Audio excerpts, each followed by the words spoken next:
sameeyay ninkii ka yimi jigjiga inay galaan wiil waal waxa horta marka horeysa qaladaba in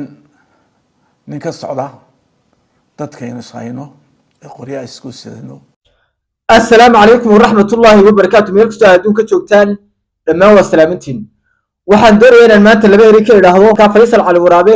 ee meelaha badan taabanayay iyo dabcan meesha uu salka ku hayo. waxaan doonayaa inaan ka soo qaato saddex qodobka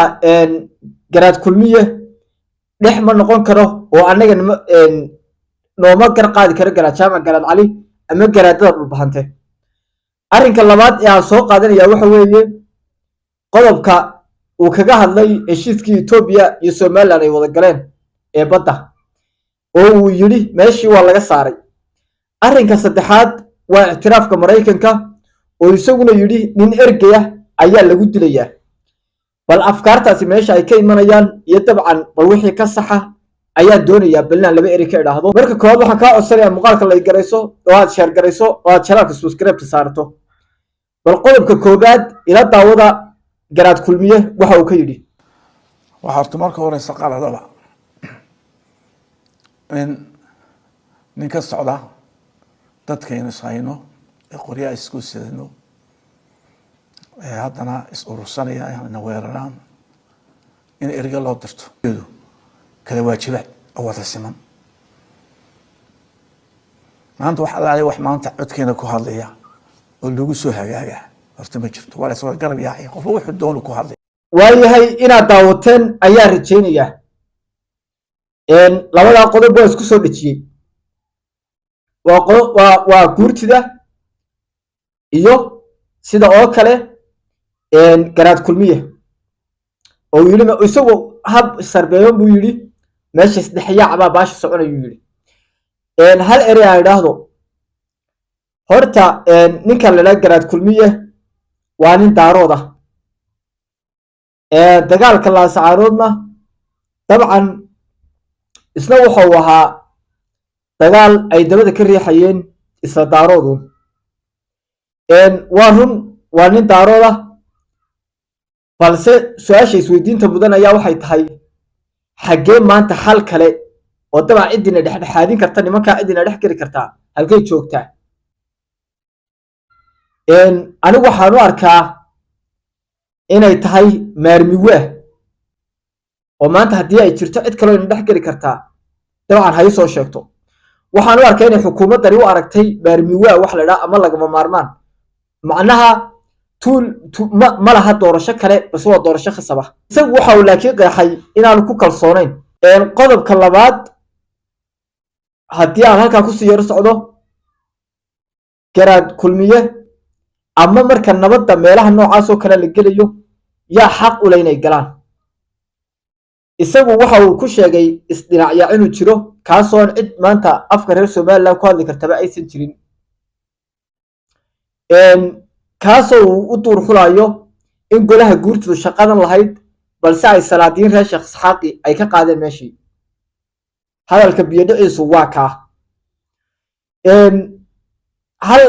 arrin baa iyaduna markaa isweydiin mudan oo xaqiiqa golaha guurtida Soomaaliland niman hartiya ku jira iyo niman Isaaqa iyo niman Samaroona. anigu waxaan aaminsanaynaa hawshani golaha guurtida qudheeda ay ka facweynaatay ama ay ka sii weynaatay. maanta golaha guurtida ninka hartiga ee dhulbahantaha waxba kama qaban karo deegaanadiisii. waa xubin golihii guurtida ah balse waxba kama qaban karo deegaamadiisii. kii warsangeli waxba kama qaban karo deegaankiisii waa golihii guurtida waa guurtidii dadka weeyaan. macnaha marka lagu leeyahay golaha guurtida waa macnaha dadka bay matalaan waa guurtida dadkan waa dadkan iyo haddii wada hadal loo baahdo waxay ahayd maanta haddii sool ay cabashi ka jirto markay xagga guurtida noqoto inay u hadlaan guurtida sool bariga sool. balse nasiib xumo maanta ninka golaha guurtido waxa weeye dhulbahante dee waxba meeshii kama aha. marka tan odayaasha qudheedu ay maanta galeena iyadana waa isla la miduun umana malaynayo inay sharci jabin tahay maadaama bahashu dee sidaa tahay ciddii sharciga iga taqaanaana waxa weeye waa halkeeda waayo bal waxaad ila daawataan labada qodoban iyaduna isku qaadayo heshiiskii Ethiopia iyo Somaliland oo yiri wuu dhintay iyo ictiraafkii Mareykanka oo isagu uu sheegay in nin ergey laga hortagay bal labada qodob anigu isku geeyay bal ila daawada MAU baynu saxeexnay koodii January difaaceedii cadowgeena dhubu kaciyay markii waa ixtiraam Somaliland difaaceedu wuxuu ku soo baxsay kaliya dawladda Ethiopia inagii layna diliyay ilayno diiday ictiraafka walina la markii dambana waxaa dhacdayba inaan ninkii ka soo horjeeday ictiraafkana ila geeraan ka xigay ina geele aynu ugu tagnay hambalyo markii doorashada dhamaatay halka MAU baan ku dilay haddana waxaa soo baxday dhaqdhaqaaq oranaya Soomaaliya ictiraafo Trump ictiraafaya isagina waxaanu ku dilay markiiba Jabuuti ay tageen qoladaas Xasan Sheekh baa tagay amba ha kulmay kulman warkii loo sheegay dowladaha adduunka waxa weeye waanu kulminaa waxa ka marxaatiya waanu is aragnay hadda in aad daawateen ayaan rajaynayaa haddii aan xagga in ka horeeyo Ethiopia ma jirto meel uu Cabdiraxmaan Ciro kaga baxay heshiiskii Somaliland iyo Ethiopia ay wada galeen sidoo kale Ethiopia ma sheegin meel uu kaga baxay madaxweynaha Somaliland heshiiskii ay wada galeen Somaliland iyo Ethiopia sidoo kale Abiy Ahmed ma sheegin heshiiskii Somaliland uu la galay meel uu kaga baxay balse siyaasado kalena way socdeen markaan ayaga ka hadli doonaa horta taasi waa taa oo haddii raajin la oran lahay maxaa loo furi waayna dee waqtigay Muuse Biixi iyo Abiy Ahmed heshiiska la wada galeen waa la garanayaa ilaa maanta doorashadii waxay dhacday iyadoo noocii baashu yahay halka ay meeshu ka xidhintay waynu fahmaynaa muhiim ahayna ku sii qeexno dabcan ictiraafka Somaliland uu yiri Mareykanku waa bixinayaa oo uu sheegay in xisbiga talada haya ama madaxweynaha talada haya Cabdiraxmaan Ciro uu ergey magacaabay kaasoo laga hortagayo ictiraafka Somaliland ee Mareykanka lana tusayo Soomaaliya inay wada hadlayso horta anigu uma fahmin sidaa uma garan oo Cabdiraxmaan Ciro waa kii soo dhaweeyay ictiraafka Somaliland meel uu ku magacaabay uu qof Soomaaliya la hadlo uu magacaabay ma arkin ayuu xaqiiqda fiican meel la oran karo oo sal iyo raad leh oo la taaban karo oo xogaha suuqa yeelaan ahayn meel uu ergiga Somaliland ee ay Soomaaliya wada hadlaan uu magacaabay ma arkin halka arrin ay jirtaa waxa weeye wada hadallada Somaliland iyo Soomaaliya arrinkaas isweydiin mudan arrinkaasi horta intay wada hadallada Soomaaliya iyo Somaliland furan yihiin Somaliland inay dawladdu ku soo dhiirataa waa xaqiiqa way adag tahay because dee wada hadal baa u socdaba wax dee dawlad kale kuma soo dhiiran karto dee Soomaaliya sheegashadeedii ayaana sarreysa adna waa adigan wada hadalka ogolaaday marka dawlad kale oo ka madax bannaan Soomaaliya oo dabcan laba dawladood idin arkaysaa ma jirto halka hal arrin baa ayaa iyaduna doonaysa xaqiiqi ama waxa weeye si tilmaan oo caddayn doonaysa waxa weeye wada hadalka Soomaaliya iyo Somaliland yaa furay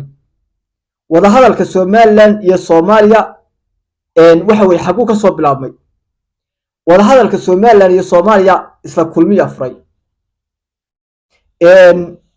waqtigii daahir yaale way xidhnaan jirtay wax wada hadal oo dhex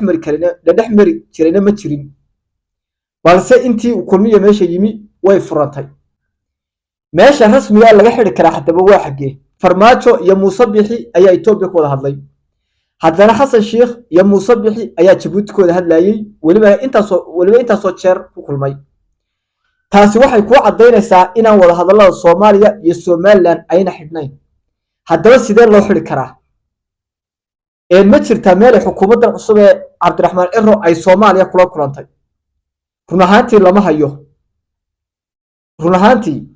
lama hayo meelay Soomaaliya kula kulantay ama la kala hadashay masiirka Somaliland iyo Soomaaliya laga wada hadlay ma jirto. marka laga yimaado xogo suuqa yaalay oo ahayd Djibouti baa soo loo kulmay. sidee loo xiri karaa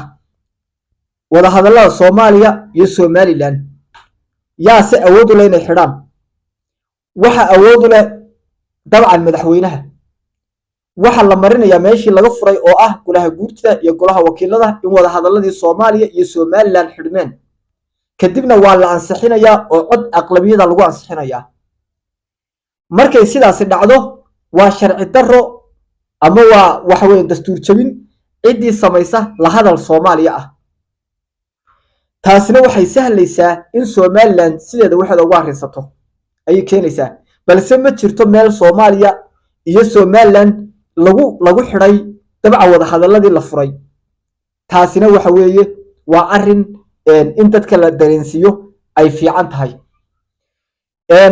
arrinkayga ugu dambeeya ilaan maxaa ugu jira wada hadallada Soomaaliya?